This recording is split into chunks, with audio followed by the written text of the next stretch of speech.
Hello everyone, welcome to Chai and Chat with Mohini. I'm Mohini Singh.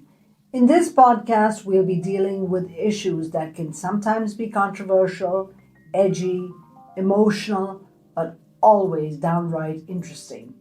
Today you'll meet a wonderful woman, a woman who's faced every parent's worst nightmare, not just once, but twice. But she somehow has the strength to get out of bed and share her story with everyone, hoping to make a difference. Pam Turgeon turned tragedy into action and is moving forward, hoping to impact other people's lives. Thank you, Pam, for being here. Thank you, Mohini. Before we go further into our conversation, please have some chai.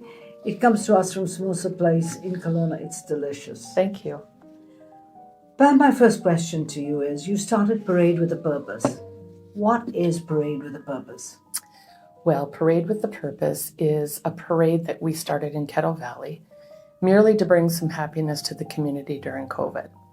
So we started with 3 trucks, and we took out all our Christmas decorations off our yard, put them on the trucks, and traveled through the community just to bring some joy during a really tough time for everybody.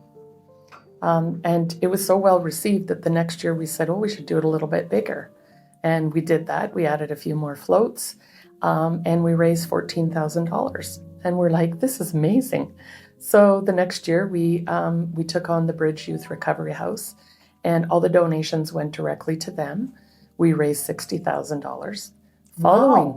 Following year, we raised $120,000, and then last year we raised $487,000. Yay! So altogether, we've raised about $700,000 for the Bridge Youth Recovery House, the phase number 2, which is now in the works of being built. So with another beautiful donor from our community has donated building the facility. And our money will go inside the doors for anything that they need regarding that. And you really got into it. You were Mrs. Claus. I was Mrs. Claus for a couple of years. And now we brought on another lady that's community-minded, and her name is Pam also. And she's going to be the Mrs. Claus this year. Oh, nice. Now, Pam, this is certainly has brought a lot of joy to a lot of people, but there's a story behind it. Can you share your story? Well, my story was in 2016, my son died of a fentanyl poisoning in our home. And that poisoning was given by a neighbor that lived next door that my son knew. And consequently, Ryan was poisoned, and I found him and tried to save his life. So that tragedy was horrible for our family because we lost our son-in-law, Cody, a few years prior to that to an oxycodone overdose. So it's been a lot for our family. It was a lot to overcome, and we still work through that daily, yearly, monthly. But we decided that it was time for us to take our grief and put it to purpose. And that's how the Parade with the Purpose started, and why we feel that helping men's mental health and helping youth in our community could make a difference for lots of people that are suffering at home, in their own homes. These are the people that are dying, that are everybody's brothers and sisters and sons. And we don't want this tragedy to happen to any other family. So your purpose here is to just make a difference in your community. Yes. Spurred by this absolute horrific tragedy in your life. Pam, this is a 2-pronged approach, this interview. One, to talk about the parade. The second, to talk about the issue of mental health. How did it impact you? Well, of course, losing a child and bearing a child is not something we're supposed to ever do in our life. So my mental health wasn't good for a long time. And I went to a lot of counseling. And most of all, I had the supports of a lot of other mothers in the community that had lost their children. And I have a wonderful family that stood behind me and helped me navigate. And they still continue to do that. I have 3 granddaughters that help me every day with my grief. And we don't let Ryan's story define how he died. We use it to define how he lived. And that's what I'm hoping, that people that come to the parade, people that are suffering, you take your grief and you put it to purpose. No matter what it is in our community, just try to turn your grief around. It's not an easy process, but it is a process that we will continue to live until I die. It must have been so difficult for you to get out of bed, get into a pair of pants, put on a smile, and walk out and face the world. It was, and it was a horrible experience. In the first 6 months of Brian passing, my hair fell out of my head. My toenails fell off my feet. It was tough. But with lots of help, I was able to overturn that grief. And now, that happened in 2016. We're almost 10 years later. And I feel like Ryan walks beside me now, not in front of me, which is amazing because I know that he is with me every day, helping in this process of changing our grief into purpose. And with this parade, I know that he was watching down on me, as well as Cody, my son-in-law, is thinking, wow, you guys have done this. And to bring this joy to the community when a lot of people suffer at this time of the year, with Christmas, with maybe losing their jobs, with not having enough finances, with just mental health in general.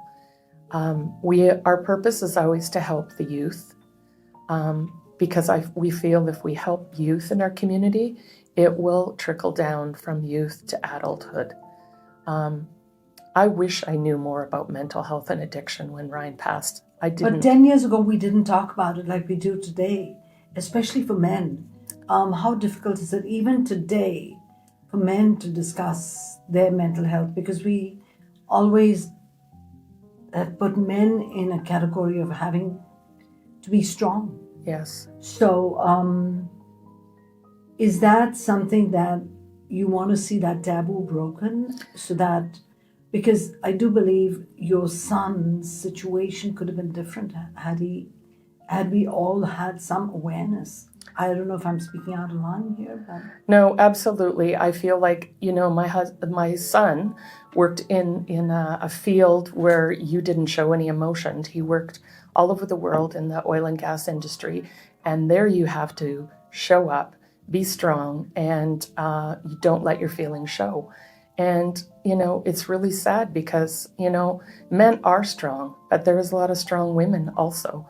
And I feel that if men can talk about their mental health, children can talk about their mental health, and youth. I mean, we need to drive this to our community about the youth, because it starts at a very young age where they're suffering, and we don't want anyone else to go through this. We also lost a very dear family person. She was my granddaughter's nanny, who passed away at 19 of suicide. Her name was Georgia, and we dedicate this parade to her this year. She was a 19-year-old vibrant young girl that had her whole life ahead of her, but suffered from so much mental health and just didn't get the services that she deserved. And so she was a very big part of our family too. So, again, youth. She was 19, so. when I was growing up, it was always like, oh, stop it, get on with it. But, we now as a society have to be conscious of not passing judgment on other people and making sure kindness prevails, because a little bit of kindness could go a long way. I wonder if you could speak to that. I mean, what is it that we can learn from all this? Well, I think that we can never, ever know what the person next to us is feeling or what they're going through. So an act of kindness will ripple down and continue to ripple down. Say hi to somebody, ask them how they're doing. How you look nice today. That could mean everything to a young person that is suffering, or, to a man also, or to a woman. Just, an act of kindness costs nothing, and it really can make a difference in somebody's life. So before we talk about the parade, which I must say is absolutely fantastic. I just want to say, if Cody and Ryan were able to talk to you, what do you think they'd say to you about everything you've been through? Well, I think they both would apologize for not being here with us, even though it was out of their control. But I think they would just say they're so proud of myself, my daughters, my granddaughters, my son-in-law, my husband, and thank us for being their voices. And I'm sure that they would tell us how much they loved us if they were here, and we know they loved us. Let's talk about the parade.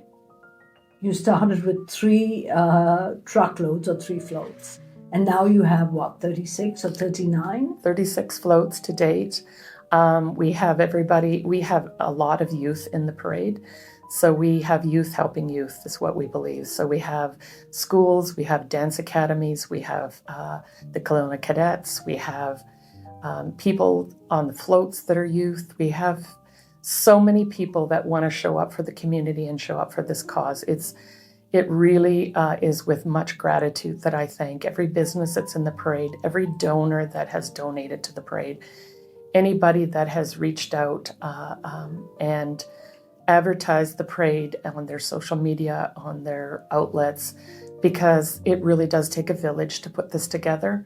And it is going to be a fantastic parade this year. We'd love everybody to come out. We really encourage you to donate if you're able to. Every dollar counts. You can. And this year your money is going to KGH for mental health. Yes, it's going to KGH Foundation for Youth Mental Health. So every dollar goes directly to the charity, and it will make a difference in our community. So the parade starts at City Park at 6 o'clock on the 6th of December and goes and winds its way through Bernard. And it's about an hour and a half? Yeah, it's about an hour and 15 minutes, an hour and 20 minutes. And it is pure joy. And that's all we ask is the community to come up, show up, and be proud of what we have accomplished for the city, for the community, for the citizens, and for mental health. Pam, it's phenomenal how you took an idea, took a concept, and brought it to this point. Where do you go from here? How much further? Because it's fairly spectacular as it is right now. Well, we're just going to keep on bringing it downtown for a different charity every year. Or we might keep the same charity. We're not sure, but we're going to do it always for charity. And we want to always be in the realm of mental health for youth. It's a very important piece of the puzzle for our family is to help the youth. How does it help you? It brings me a lot of joy. And as you know, this time of the year is always really hard for a lot of people that have lost their loved ones. So I feel like if you come down even for an hour and a half, your loved ones will be shining down on you watching this. So Pam, there are a lot of people who have not been able to overcome the grief of losing a child, losing a loved one. Your advice to them? I would just say, I think counseling is always very great when you're losing somebody. You need to reach out to any avenue you can to get help if you need it. Reach out to your friends and family and pick a purpose and then direct it to that, whatever it is. We chose to do this parade because it meant a lot to us and we saw the difference we were making. So I would just say reach out to anybody that you feel your grief can be purposed to. Thank you for what you're doing. Thank you for the joy you bring to others. Thank you, Mohini. Thank you for being so inspirational. Thank you for having us. Thank you all for watching. Our next podcast is one not to miss. It's about how little we as citizens can do when we're attacked by people who are out to get us. Until next time, cheerio.